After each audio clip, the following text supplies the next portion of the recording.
Did you know that within the first 90 seconds of the interview, 33% of the interviewers decide whether the candidate is fit for the position or not? So you need to make sure that you bring your A game in the first 90 seconds and continue the momentum throughout the interview. In today's video, I will share with you 5 most asked interview questions and their answers.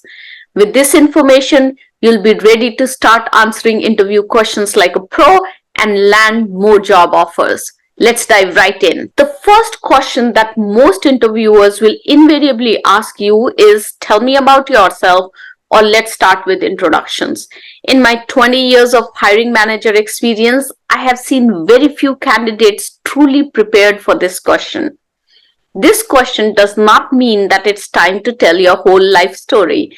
Rather, this question is to provide a preview of why you are the right fit for this role. Please do not start with where you were born.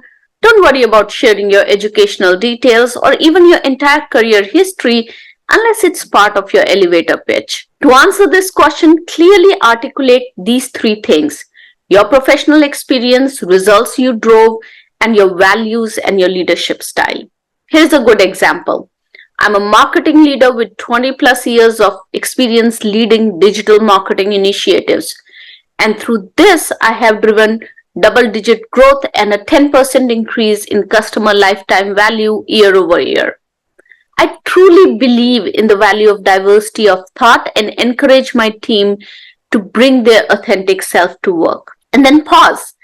Give the interviewer an opportunity to ask you more questions if they're curious about your values or the impact that you drove. But that's it in terms of answering this question. The second question that will invariably come up in the conversation is, why are you looking for a change, or why did you leave your last job? Now, as tempting as it might sound, you do not want to use this as a venting session.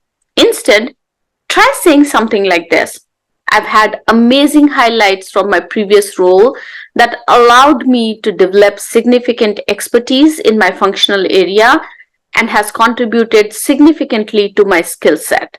I was able to drive significant impact in my previous role. Over years, the company strategy has changed and it no longer aligns with my personal values or goals. That said, I'm really grateful for having this opportunity because it has given me time to think a lot more clearly about what I want in my next role. And that's why I'm really excited to be here today and speaking with you. See how easily you were able to navigate this question with the answer without going into the detail of the toxic environment that you had in your previous role, or how you were not satisfied in your previous role. If there is a gap in your resume, be prepared for a question around it. The key is being very intentional so that you can control the narrative. Do not try to push it under the rug. If you were laid off, it's perfectly okay to say that your position was eliminated as a result of the reorganization. You don't need to go into the details. Instead, focus on how you have been upskilling yourself, honing your skills, and building your network. If you took a break to focus on your personal priorities, mention that. Again, focus on the skills that you have built during the break. End the response by telling the interviewer that you're really excited about the opportunity because it aligns with your career goals and the new skills that you have gained during this gap period. Now, the fourth question that you might be asked is situational questions or behavioral questions.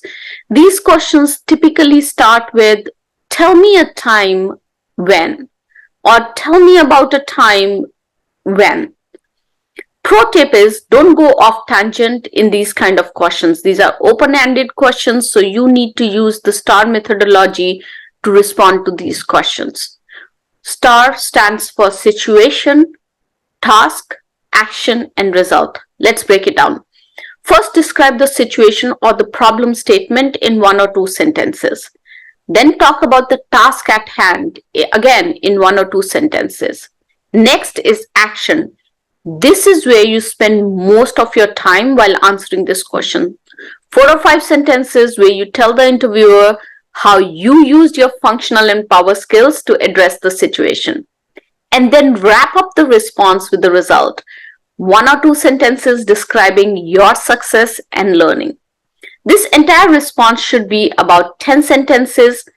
I advise my clients to write down 4 or 5 scenarios based on their work experiences. And then, based on the question that has been asked, you can use these scenarios as needed to respond to the behavioral questions.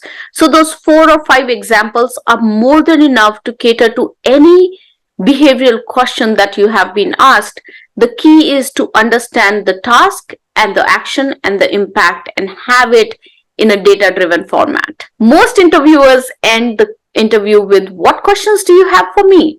This is your opportunity to understand the role and the company better. Use this time to evaluate whether the company, team, and the role is a good fit for you or not. Here are some example questions that you can ask. What excites you about working for this company?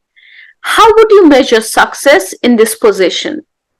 What do you think would be the biggest challenge for the person in this role? These questions give you an insight into the thought process of the interviewer and also provides you an insight about the company culture, how the stakeholders interact with each other, and how the stakeholders perceive this role to be. That would be critical for you when you're making a decision whether you want to join the company or not. I hope these tips help you shine in your next interview. Let me know in the comments which other topics you would want me to cover in my next videos. Thank you for watching.